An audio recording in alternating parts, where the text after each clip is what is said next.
دوستو، ایک شخص مسجد میں نماز ادا کرنے کے لیے اندھیری رات میں گھر سے نکلا۔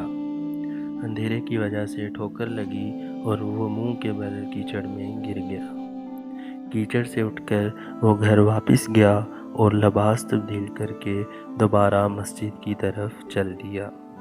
ابھی چند قدم ہی چلا تھا کہ دوبارہ ٹھوکر لگی اور وہ دوبارہ گر گیا۔ پھر سے اٹھ کر وہ ایک بار گھر واپس گیا، لباس تبدیل کر کے مسجد جانے کے لیے دوبارہ گھر سے نکل آیا۔ اپنے گھر کے دروازے پر اسے ایک شخص ملا جو اپنے ہاتھ میں ایک روشن چراغ تھامے ہوئے تھا۔ چراغ والا شخص چپ چاپ نمازی کے آگے آگے مسجد کی طرف چل دیا۔ اس بار چراغ کی روشنی میں نمازی کو مسجد تک پہنچنے میں کسی دشواری کا سامنا نہ کرنا پڑا اور وہ بحیریت مسجد تک پہنچ گیا۔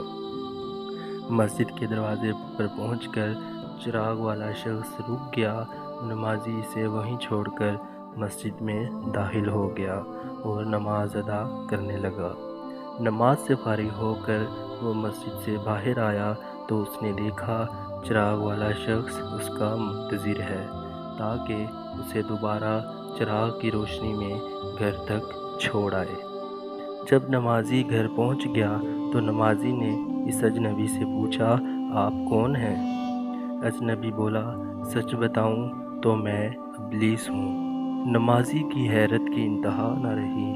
اس نے پوچھا، تجھے تو میری نماز رہ جانے پر خوش ہونا چاہیے تھا، پھر تو چراغ کی روشنی میں مجھے مسجد تک کیوں لایا؟ ابلیس نے جواب دیا، جب تجھے پہلی ٹھوکر لگی تھی تو اللہ نے تیرے عمر بھر کے گناہ معاف فرما دیے۔ جب دوسری ٹھوکر لگی تو تیرے سارے خاندان کو بخش دیا۔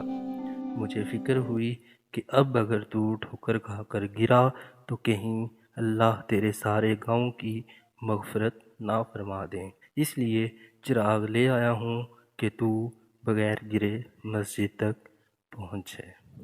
سبحان اللہ۔ جزاک